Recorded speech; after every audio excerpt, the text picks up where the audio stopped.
નમસ્કાર, news city ગુજરાતીમાં આપનું સ્વાગત છે અને આપની સાથે હું છું મિત્તલ ખાણિયા। મહત્વના સમાચારો પર નજર કરીએ તો જમૈકામાં ફરી ફ્રાન્સ જેવી ઘટના બની છે। 250 મુસાફરો ભરેલી ફ્લાઇટ રોકી દેવાઈ છે। 250 પૈકી 150 મુસાફરો ભારતીય ગુજરાત સહિત અન્ય રાજ્યોના હોવાનું સામે આવ્યું છે। અન્ય મુસાફરો ઉઝબેકિસ્તાનની હોવાના જે વિગતો પ્રાપ્ત થઈ રહી છે કે અન્ય મુસાફરો ઉઝબેકિસ્તાનના છે અને આ તમામ લોકો ગેરકાયદેસર રીતે જઈ રહ્યા હતા। અમેરિકા મુસાફરોની હોટલમાં પૂછપરછ શરૂ કરવામાં આવી છે। જમૈકામાં ફરી ફ્રાન્સ જેવી જ ઘટના બની છે। ઘણા એવા મુસાફરો છે, 250 જેટલા મુસાફરો ભરેલી ફ્લાઇટ જેને રોકી દેવાઈ છે। 250 પૈકી 150 મુસાફરો તો ભારતીય છે। ગુજરાત સહિત અન્ય રાજ્યના લોકો હોવાની હાલ વિગતો સામે આવી છે।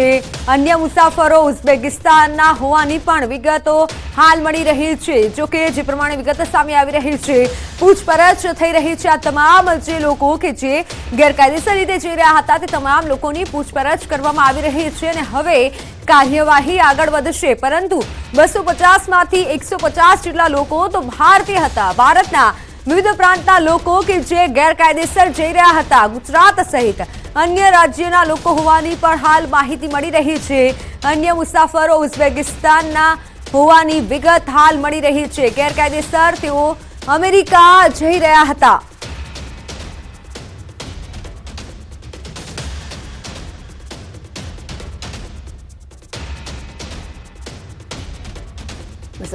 માંથી 150 મુસાફરો ભારતીય હોય તેવી વિગત મળી રહી છે અને આ તમામ લોકોને હાલ તો રોકી દેવાયા છે। ફ્લાઇટને રદ કરવામાં આવી છે। તમામ લોકોને રોકી પૂછપરછ કરવામાં આવી રહી છે।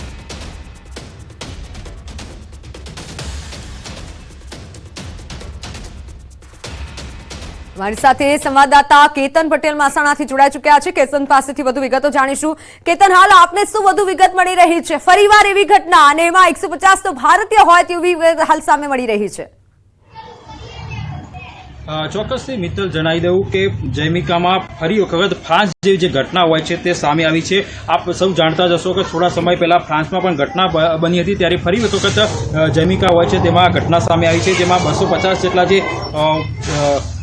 જે મુસાફર હોય છે, આ ભરેલી જે ફ્લાઇટ હોય છે તેને રોકી દેવાની હોય છે તે માહિતી હાલમાં મળી રહી છે। 250 પૈકી જે મુસાફર હોય છે, 150 જેટલા જે મુસાફર હોય છે ભારતીય પણ હોવાના જે હાલમાં સૂત્રો તરફથી માહિતી મળી રહી છે। આ જે 150 જેટલા જે મુસાફરો હોય છે તેમાં ગુજરાત સહિત અન્ય જે રાજ્યના હોય છે તેવી માહિતી મળી રહી છે। ખાસ મહેસાણાની વાત કરું તો મહેસાણા જિલ્લાના પણ આમાં જે મુસાફરો હોવાની હાલ સૂત્રો તરફથી માહિતી મળી રહી છે, કેમ કે મહેસાણા જિલ્લો એક એવો જિલ્લો છે કે જેમાં સૌથી વધુ જે ઈચ્છા હોય છે, જે લોકો હોય છે તેમાં ઈચ્છા ધરાવતા લોકો હોય છે કે તેઓ અમેરિકા જઈ વસે અને ત્યાં પોતાનું જે જીવન હોય છે સારી રીતે જીવી શકે। એટલે મહેસાણા જિલ્લામાં ખાસ કરી અને આ ઈચ્છા હોય છે, તીવ્ર ઈચ્છા જોવા મળતી હોય છે। અત્યાર સુધી અનેક જે લોકો હોય છે ત્યાં સુધી કેસો પણ આવી ચૂક્યા છે કે મહેસાણા જિલ્લામાંથી અનેક લોકો જે ગેરકાયદેસર રીતે અમેરિકા જતા પણ જોવા મળ્યા છે। ત્યારે આ જે ફ્લાઇટ જેને રોકી દેવામાં આવી છે તેમાં પણ મહેસાણા જિલ્લાના જે મુસાફરો હોવાની હાલ માહિતી મળી રહી છે। અહીંયાના કોઈ એજન્ટ હોય તેવી પણ હાલમાં સૂત્રો તરફથી માહિતી મળી રહી છે, પરંતુ હજી સુધી જે કોઈ કન્ફર્મ જે માહિતી હોય છે તે કન્ફર્મ માહિતી મળી ચૂકી નથી। પરંતુ ચોક્કસથી આપણે પણ પ્રયત્ન કરતા રહીશું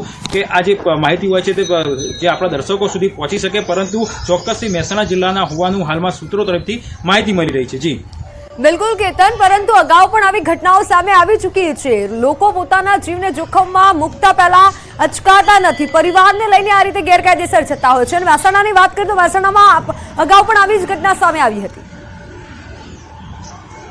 ચોક્કસથી મિત્તલ વાત કરીએ તો મહેસાણામાં સૌથી વધુ જે ઘટનાઓ હોય છે આ રીતે ઘટનાઓ બહાર આવતી હોય છે। પોતાનું ઘર, જમીન, જાયદાદ તમામ વસ્તુ વેચી અને જે લોકો હોય છે તે ગેરકાયદેસર રીતે અમેરિકા અથવા અન્ય જે દેશો હોય છે એમાં જવા માગતા હોય છે। પોતાનું જે જીવન હોય છે તે ગુજરાન કરવા માગતા હતા સુધી અનેક જે કિસ્સાઓ હોય છે, અનેક કિસ્સાઓ સામે આવ્યા છે, અનેક ફરિયાદો પણ નોંધાઈ ચૂકી છે કે જે એજન્ટો હોય છે તેમના દ્વારા ગેરકાયદેસર રીતે જે લોકો હોય છે તેમને ઘૂસવાનો પ્રયત્ન કરતા હોય છે। અત્યાર સુધી અનેક લોકો પણ પકડાઈ ચૂક્યા છે, પરંતુ હજી સુધી જે ઘેલછા હોય છે તે ઘેલછા ઓછી થઈ હોય તેવું લાગતું નથી। કોઈ પણ હિસાબે, કોઈ પણ રીતે, કોઈ પણ જે ખર્ચ થતો હોય અથવા પોતાની જમીન હોય, જાયદાદ હોય, તમામ વસ્તુ વેચીને પણ જે લોકો હોય છે તે ગેરકાયદેસર રીતે અન્ય દેશમાં પ્રવેશવાનો પ્રયત્ન કરતા હોય છે।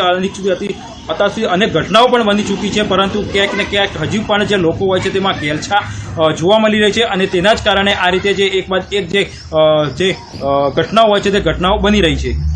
બિલકુલ કેતન, આપ જોડાયેલા રહેશો તો અન્ય જે મહત્વના સમાચાર હાલ મળી રહ્યા છે, જે વિગતો મળી રહી છે, જમૈકાએ ઓફિશિયલ સ્ટેટમેન્ટ જાહેર કર્યું છે, પરમિશન મળતા ફ્લાઇટ રવાના કરી છે. ફ્રાન્સ સરકારને તપાસમાં ગેરકાયદેસર પુરાવા ન મળ્યા, ઘૂસણખોરી પુરાવા ન મળતા ફ્લાઇટ રવાના કરી હોય તેવી હાલ વિગત સામે મળી છે. જમૈકા એરપોર્ટ પર પ્લેન રોકવાનો મામલો. સંવાદદાતા મૌલિક જોડા ચુક્યા છે. મૌલિક, હાલ ઓફિશિયલ સ્ટેટમેન્ટ જાહેર કરવામાં આવ્યું છે, વધુ વિગત, વધુ જાણકારી શું મળી રહી છે?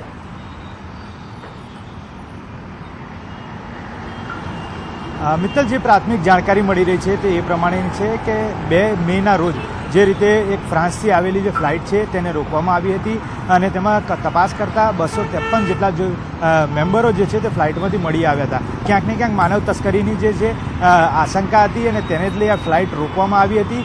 જોકે તેવા પ્રકારનું કોઈ પણ કૃત્ય જે છે તે ફ્લાઇટમાંથી ન મળ્યું. તમામ લોકોના દસ્તાવેજો છે તે તપાસવામાં આવ્યા, તેમાં જોવા મળ્યું છે કે તેઓ તમામ લોકો કાયદેસર છે અને હવે તેમની નિયત સ્થળે જવા માટેની ફ્લાઇટ જે છે તેની પરમિશન જે છે તે પણ જમૈકા સરકાર દ્વારા આપવામાં આવી છે. મહત્વનું છે કે 175થી વધુ વ્યક્તિઓ ગુજરાતી અને પંજાબી લોકો હતા. બાકીના અન્ય લોકો જે હતા તેની ભરેલી આ ફ્લાઇટ જે છે તે ફ્રાન્સમાં રોકવામાં આવી હતી. મહત્વનું છે કે આ જે ટ્વીટ જે છે તે જમૈકન ઓથોરિટી દ્વારા ક્લિયરન્સ આપવામાં આવ્યું છે અને ત્યાંના પીએમ એન્ડ્રુસી હોલેસન્સ જે છે તેમના તરફથી આ બાંહેધરી આપવામાં આવી છે કે હવે તેમના નિયત સ્થળ માટે ફ્લાઇટ રવાના થઈ ચૂકી છે. બિલકુલ, પરંતુ ખાસ કરીને વાત કરીએ, ઘણા એવા લોકો હતા કે જે ગુજરાતના હતા અને મૌલિક, ફરી એકવાર કહીશ કે આ કોઈ પહેલી ઘટના નથી, અગાઉ પણ આવી ઘટના આવી ચૂકી છે, એટલે છતાં પણ લોકો ગેરકાયદેસર જઈ રહ્યા છે.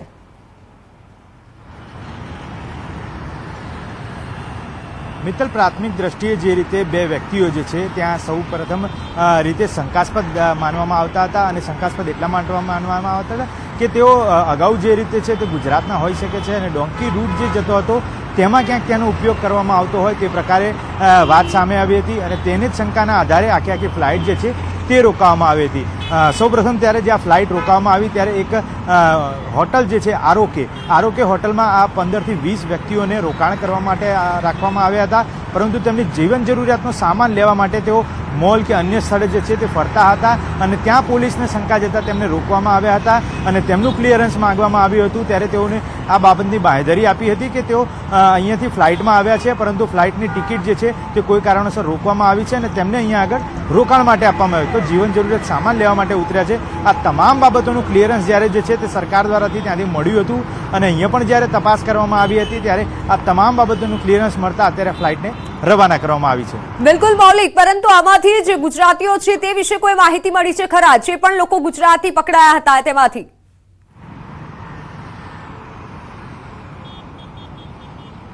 મિત્તલ, જે રીતે પ્રાથમિક જાણકારી મળતી હતી કે અહીંયાથી જે ગયેલા લોકો જે છે તે સ્વાભાવિક રીતે મહેસાણા આસપાસના લોકો હોઈ શકે છે. તેમાંથી એક શંકરપુરા ગામ જે છે તેના પરામાંથી લગભગ 5 જેટલા ગુજરાતીઓ હતા તેવું માનવામાં આવતું હતું પ્રાથમિક દ્રષ્ટિએ, પરંતુ આ લોકોની ઓળખ હજી સુધી નથી કરી શકી. ગુજરાત સરકાર દ્વારા પણ આ બાબતનું કોઈ ક્લિયરન્સ નથી આપવામાં આવ્યું. તેઓ લોકો કાયદેસર ગયા હતા કે દુબઈ મારફતથી તેઓ ગયા છે તે બાબતની કોઈ ક્લિયરન્સ હજી સુધી નથી મળી રહ્યું. પરંતુ એવું ચોક્કસથી કહી શકાય કે આ ફ્લાઇટમાં તેઓ ડોંકી રૂટથી જતા હોવાની આશંકાને પગલે ક્યાંક આ ફ્લાઇટ જે છે તે રોકવામાં આવી હતી, પરંતુ તેમનું ક્લિયરન્સ ન મળતા હજી તેઓ કઈ જગ્યાએ ગુમ છે તે પણ એક તપાસનો વિષય હવે બની રહ્યો છે.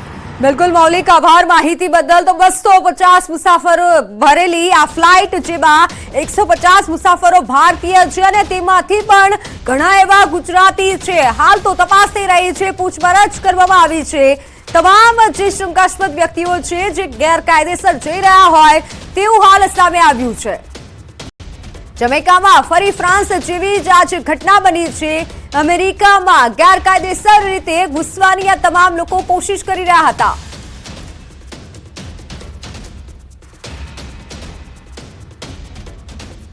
તો વાત હવે સત્તાની લડાઈની.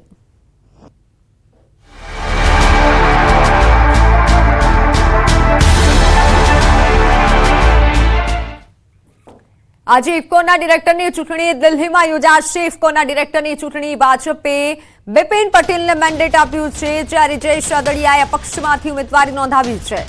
60,324 કરોડનું ટર્નઓવર ધરાવતી ઇન્ડિયન ફાર્મર્સ ફર્ટિલાઇઝર કોઓપરેટિવ લિમિટેડના ડિરેક્ટર પદ માટે ભાજપના સહકારી સેલના પ્રદેશ પ્રમુખ બિપિન ગોતાએ ઉમેદવારી ફોર્મ ભર્યું હતું અને તેમની સામે કોંગ્રેસ સમર્થિત વિજય ચાટકિયાએ દાવેદારી કરી હતી. ભાજપે બિપિન ગોતાને મેન્ડેટ આપ્યું છે. છતાં જેતપુરના ભાજપના ધારાસભ્ય જયેશ રાદડિયાએ અપક્ષ ઉમેદવારી ફોર્મ ભર્યું છે. આ ચૂંટણીમાં કુલ 182 મતદાર છે અને જેમાંથી સૌરાષ્ટ્રના 98 મત છે. તો સૌરાષ્ટ્રના મતદારોના દબદબાના કારણે જયેશ રાદડિયાએ દાવેદારી અડીખમ રાખી છે. જયેશ રાદડિયા અપક્ષમાંથી ઉમેદવાર છે. ઇફકોના ડિરેક્ટરની ચૂંટણી યોજાઈ રહી છે. આજે ઇફકોના ડિરેક્ટરની ચૂંટણી, જેમાં દિલ્હીમાં ઇફકોના ડિરેક્ટરની ચૂંટણી યોજાશે.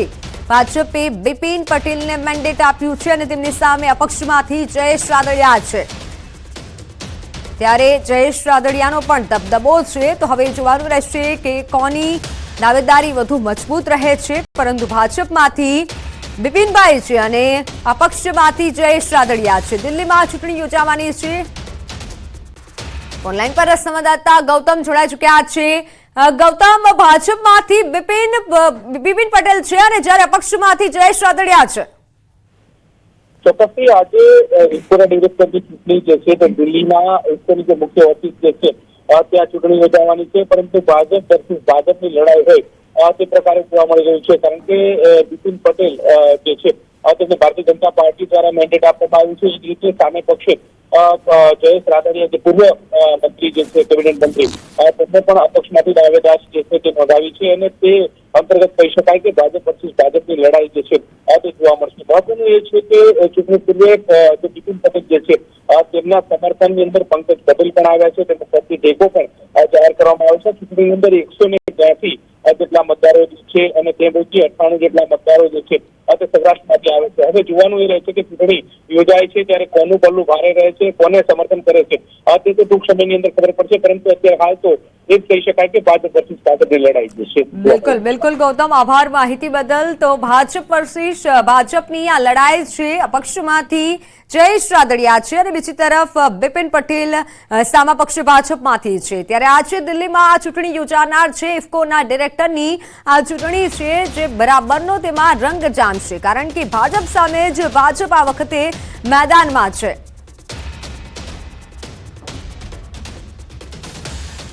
તો વડોદરામાં એક તરફી પ્રેમમાં આધેડે વૃદ્ધા પર જીવલેણ હુમલો કરી દીધો છે. શિનોર તાલુકામાં 58 વર્ષના વૃદ્ધા તેમના પતિ સાથે રહી ઘરકામ કરી ગુજરાન ચલાવે છે. તેમના ફળિયામાં જ રહેતો ઠાકોર વસાવા નામનો આધેડ લગ્ન કરવા માટે વૃદ્ધાને દબાણ કરી રહ્યો હતો. આરોપીએ વૃદ્ધાને 1 લાખ રૂપિયા આપવાની લાલચ આપી તેના પતિને મારી નાખવાની પણ સલાહ આપી હતી. જોકે વૃદ્ધાએ તેનો સ્પષ્ટ ઇનકાર કરતા આરોપીએ ખાર રાખી તીક્ષ્ણ હથિયારથી હુમલો કરી દીધો, જેમાં મહિલાને ગંભીર ઈજા પહોંચી છે. હાલ મહિલાની સારવાર ચાલી રહી છે. પોલીસે આ મામલે ગુનો નોંધી આરોપી સામે કાર્યવાહી હાથ ધરી છે. હું તો તે દાડે ઘરે જ હતો. પછી હું ઘરે હતો ને ગઈ એટલે એના રસ્તામાં આવા પાછળથી ઘા મારીને ભાગી ગયો. ધાર્યું મારેલું છે. ધાર્યુંના કુવાડી હતું એવું ચંપાબેન કહેતા હતા. તો હાલ સમાચારોમાં સમય થયો છે વિરામનો.